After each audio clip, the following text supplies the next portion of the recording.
In this episode, I'll introduce you to a classic practice that will help you de-stress your creative process. I leaned forward, my nose half an inch from the surface of J.C. Leyendecker's first airplane flight, visually scanning the painting, mentally deconstructing the layers of his workflow, the contradictory relationship between Leyendecker's mechanically precise line art and subtle washes of underpainting, that iconic rhythmic pattern in his midtones, the sharply stylized highlights and shadows. An eccentric man with a silver beard and straw hat slid up next to me and asked, "How's it smell?" I sort of snorted, and explained my enthusiasm in hopes of engaging him in a collaborative geek-out. "I've never seen one in person before," I resumed, making out with Leyendecker. "Yeah, he's hard to find. I've only seen his work in person a couple times. I can't believe how perfect it is. There's not a single correction." I exhaled as I spoke because in my amazement I kept forgetting to breathe. Then, with his response, that mysterious scarecrow Santa Claus forever changed the way I think about art. Of course there isn't. He'd already painted it twice. My mind flooded with memories of all the Leyendecker value studies, color comps, and preparatory sketches I'd studied from art school onward. That's why Leyendecker's work, and the work of every other classic illustrator, Dean Cornwell and Norman Rockwell among them, on display that day was so confident and precise. They literally prototyped their illustrations prior to creating what would be considered the final work. And why wouldn't they? They weren't successful illustrators because they had good taste. They were successful illustrators because they hit their deadlines and delivered high-quality work consistently. But somehow, the rapidity of digital techniques often makes our modern-day workflows less efficient. Sure, it's easy to open a blank file and start drawing, painting, or writing anytime we want, but without proper planning and preparation, our attempts at anything more ambitious than what we already have memorized lead to unnecessary struggle, which wastes time and energy and increases the likelihood that we'll get stuck. Musicians record demo versions of their songs to save on studio time. Architects design buildings with foam core and/or polystyrene models. Dancers and stage actors hold dress rehearsals. Where is the benefit for digital artists who abandon the tried-and-true commercial art practices of value studies, color comps, preparatory sketches, and mock-ups, or for visual storytellers who begin without any sense of the end? Today, we'll talk about how to de-stress your creative process by investing more time and energy into the preparatory stages. I'll share 3 major benefits of this kind of prototyping and provide examples for each one. This is You're a Better Artist Than You Think, and I'm your instructor, Chris Oatley. Get clear, relevant feedback on your work and personalized career guidance through my mentorship at howtobecomeaprofessionalartist.com.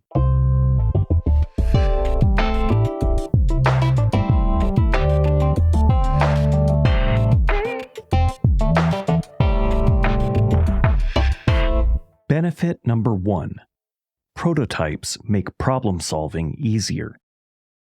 One of the main artistic benefits of investing more time and creative energy into prototyping, and preliminary work in general, is being able to discover and solve problems before you commit to the final work. The further a project progresses, the more complicated and costly it is to change anything.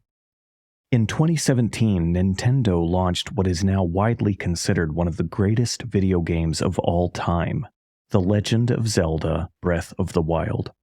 The developers made history with an innovative, dynamic game environment where players' actions, items, and the world itself combine in complex ways to allow for a variety of emergent solutions and outcomes.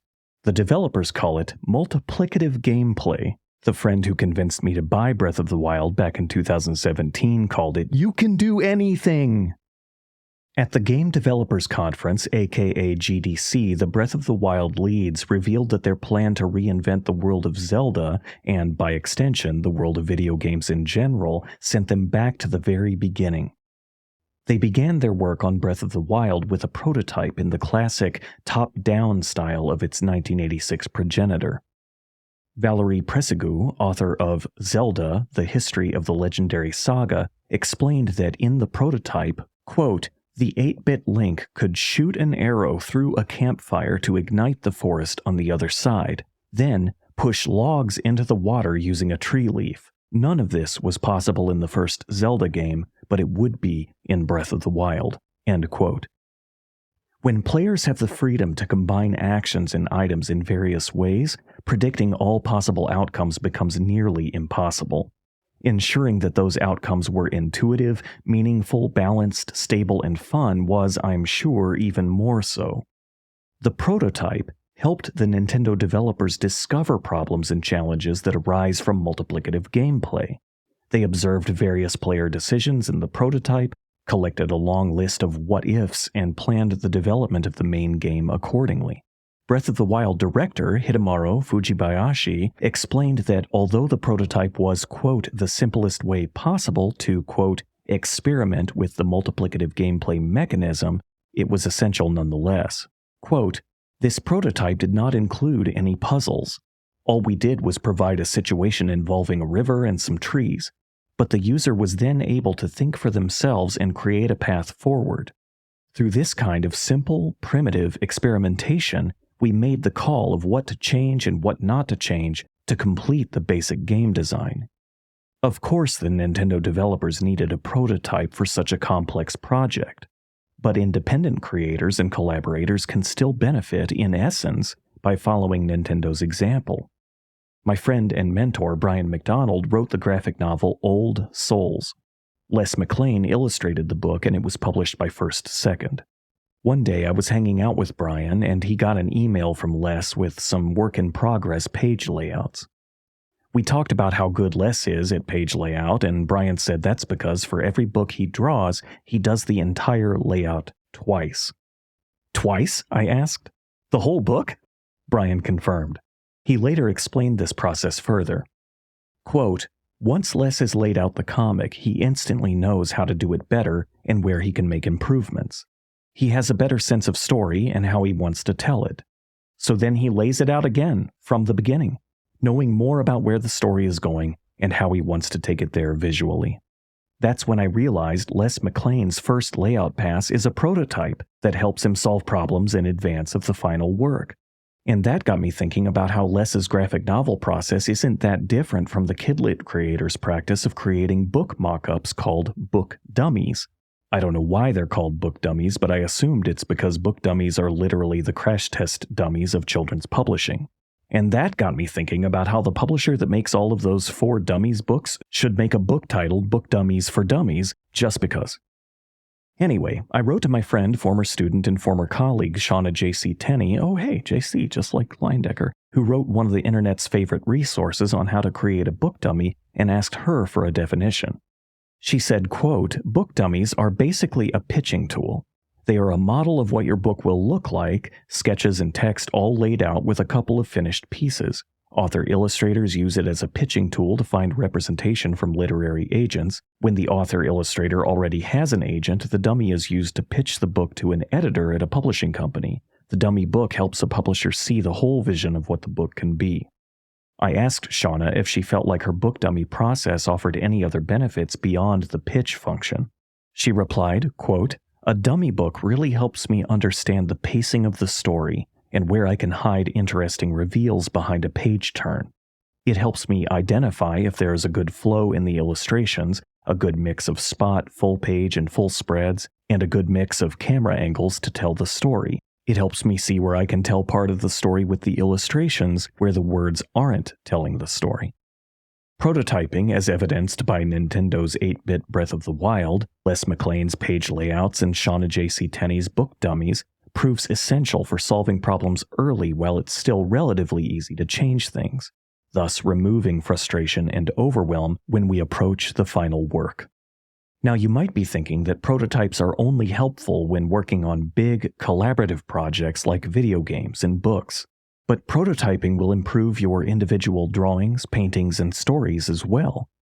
Prototyping will help you de-stress your creative process because you'll avoid the frustration and overwhelm that comes with trying to solve every design problem simultaneously. But is prototyping really worth the time and energy required? Because it sounds like a lot of work. Benefit number 2. Prototypes multiply your time and creative energy. Whenever I challenge my students to invest more time and creative energy into preparatory work, questions and sometimes outright objections about deadlines always arise. But digital artists and visual storytellers who are worried about wasting time and creative energy with preparatory work are missing the point. The point of preparatory work is to multiply our time and creative energy, not waste it. As we just learned, discovering problems early allows you to solve them while it's easier and less costly to change your mind. That benefit alone saves you time and energy, but when your preparatory materials are fast and cheap, so are your iterative solutions. One of my favorite examples comes from the making of James Cameron's 1986 Alien sequel, Aliens. Oh hey, 1986, just like Zelda. The enormous yet agile, multimodal, and meticulously detailed alien queen animatronic featured in the film's climax was a landmark achievement in the art of creature effects, but the prototype looked like garbage. Literally. As author J.W. Rinsler recounts in The Making of Aliens, quote, James Cameron and Stan Winston decided to create a low-tech proof of concept for the Queen in the studio parking lot. They rented a crane and built a body plate setup out of wood to hold 2 stuntmen. The crew formed a rough mock-up of the Queen using foam core and black plastic trash bags. And here's Stan Winston, quote, we put this garbage bag Queen alien together. Jim Cameron wanted to put 2 men inside the body to accomplish the 4-limbed look, extend the body from a crane arm to hold it up, and puppet the legs externally. 2 of the men's arms produced the Queen's small arms. The large arms were operated by one arm extended and holding onto something like a ski pole attached to some creature hands I had developed for another project. Once we knew that the concept worked, all we had to do was figure out how we were going to build it for real. The concept test proved that it could be done, basically as a big puppet, 2 people in a suit with animatronics, end quote. As you can estimate from archival footage of the creature artists at work, the film-ready Queen would have taken weeks to sculpt, articulate, and assemble. It took mere hours to answer most of their design questions via the prototype. Imagine what could have gone wrong if they had skipped that stage of the process. While it always seems to come as a shock to audiences when they learn that yes, animation artists still use paper, it's true nonetheless. But did you know that we don't just draw on paper? We also build messy maquettes to sketch our sets, props, and characters in 3D. Even though most of my own work as a visual development artist is digital, I apply traditional techniques as often as possible. If the perspective in an environment or the anatomy of a character is giving me trouble, I don't just furrow my brow, hunch, and press harder with the stylus while spewing profanity. Well, sometimes that's the only viable solution, but most of the time, I get away from the computer and prototype quick and dirty solutions. While I've never used garbage bags, I always have aluminum foil, copper wire, duct tape, Sharpie markers, and Play-Doh at the ready. Yes, I just gave you an excuse to go out and buy Play-Doh as a grown-up. You're welcome. In The Art of Up by Tim Hauser, there's a photo of 2 artists building a paper prototype of Carl and Ellie Fredrickson's living room. The artists are unfortunately uncredited. With the exception of the movie's 2 iconic armchairs, which were sculpted prototypes, all of the set dressing was just concept art, printed orthographically onto flimsy cardstock. How long does it take to print 3 pages of concept art and tape them together? And how many hours would the CG environment artists have spent tediously repositioning bits of set dressing to get the composition of the Up house right?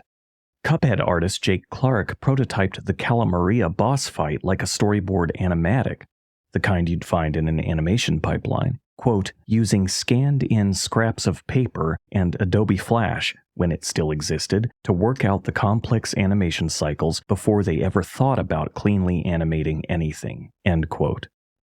As good as the Cuphead animators are, they were smart enough to know that animating to a prototype, even one made from, quote, scanned-in scraps of paper, would save time, energy, and what I'm sure would have otherwise become overwhelming frustration. As the garbage bag alien queen, Carl and Ellie's paper house, and Cuphead's animated scraps prove, prototyping pays off. But you must keep in mind that the prototype is not the finished work. The prototype should be specific enough to reveal and enable design solutions, but messy enough to multiply your time and energy. Now, let's return to the golden age of illustration and learn more about J.C. Leyendecker's preliminary process. Benefit number 3. Prototypes make your work look more professional. Throughout this lesson, I've used the modern term prototyping as a catch-all for any kind of preparatory work in commercial art or storytelling. Because digital artists and visual storytellers often struggle unnecessarily with problems that could easily be avoided by paying more attention to the practices of creative professionals in other fields. I addressed a common objection, that there's no time to invest in preparatory work because deadlines, and demonstrated how a focused prototyping process will multiply your time and creative energy rather than waste it. Now let's consider the same objection from a different angle. Would you rather be fast or good? Because in order to be both, you have to practice one at a time, and in the correct order. Prototyping, albeit a modern word, is a classical practice. In fact, classical fine artists and illustrators had multiple methods for prototyping their work: reference, preparatory studies and sketches, thumbnails, value studies, color comps. Here's an excerpt from J.C. Leyendecker, A Retrospective by Roger T. Reed. Quote, "Each published painting was the distilled product of a great amount of work. Once satisfied with his pencil sketch of an idea, Leyendecker would pose models in costume and directly paint oil on canvas, sketching the figures in various positions until the pose was just right. No matter how well Leyendecker's preliminary figure sketches came out, he always painted a more refined, final version after the model was dismissed." Leyendecker detailed his own workflow in a letter that has since been widely circulated. Quote, "My first step is to fill a sketch pad with a number of small rough sketches about 2 by 3 inches, keeping them on one sheet so you can compare them at a glance. Select the one that seems to tell the story most clearly and has an interesting design. Enlarge this by squares to the size of the magazine cover, adding more detail and color as needed. You are now ready for the model. First, make a number of pencil or charcoal studies. Select the most promising and, on a sketch canvas, do these in full color, oil or water with plenty of detail. Keep an open mind and be alert to capture any movement or pose that may improve your original idea. You may now dismiss your model, but be sure you have all the material needed with separate studies of parts to choose from, for you are now on your own and must work entirely from your studies. This canvas will somewhat resemble a picture puzzle, and it is up to you to assemble it and fit it into your design. At the same time, simplify wherever possible by eliminating all unessentials. All this is done on tracing paper and retraced on the final canvas." Of course there wasn't a single correction. He'd already painted it twice. While I'm sure we all agree that Leyendecker was a genius, he still had to earn that quintessential quality in every single painting. He knew he was talented, but he didn't rely on it. He didn't need to because he had a reliable workflow. Digital artists and visual storytellers often seem to think of the preparatory work and the final work as separate things, and one, the latter, always has to take priority over the other. I think J.C. Leyendecker, Norman Rockwell, Dean Cornwell, and all of the other legendary illustrators would disagree. They'd probably say that all of the work is the final work. The hole in the ground is just another part of the building, the stop for gas is part of the trip, tilling the soil is part of the meal, and the prototype is part of the final product. If you want to do pro-level work, then you gotta start using pro-level workflows. Now, some of you are wondering about how to use reference most effectively, how to develop preliminary sketches or thumbnails, and how to synthesize everything using value studies or color comps. Those are all important questions for another time, but the answers are everywhere. Online, of course, but I recommend visiting your local library to get a physical book on one or all of the Golden Age illustrators. If they don't have any, try the Renaissance, Mucha, Klimt, the Hudson River painters. You got options. And if you'd like more personalized guidance, you're welcome to apply for my mentorship at howtobecomeaprofessionalartist.com. I've helped many artists make the switch from aspiring to professional over the past 11 years, but most importantly, remember this: You are an exceptionally creative person. You have new ideas and lasting passion and no shortage of curiosity. You can figure stuff out. If you're willing to invest just as much creative energy into the preparatory work as you invest in what you previously considered the final work, your art will start to look more professional, and probably sooner than you think. But even if it's slow going, don't worry. Remember the words of my friend, former student and colleague, animation viz dev artist Jen Ely. Strive for good, and fast will happen. One comes before the other, and it usually doesn't work in reverse. Homework. From J.C. Leyendecker's determined workflow to the quick and dirty prototypes in Breath of the Wild, Old Souls, Aliens, Up, and Cuphead, the role of prototyping is essential for crafting pro-level work.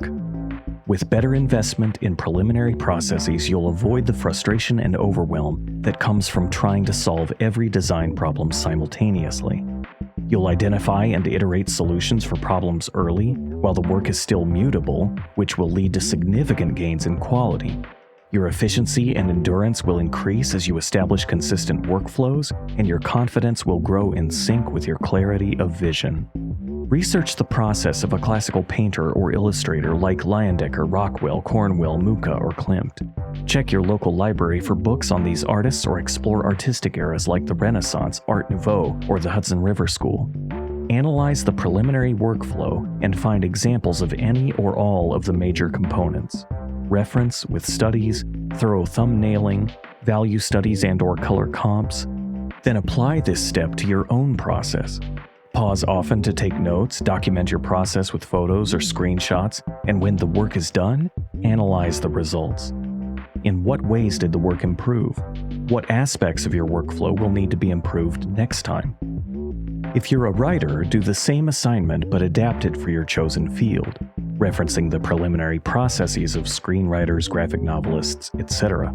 Share the results on social media and feel free to tag me if you like. I'm at Chris Oatley everywhere.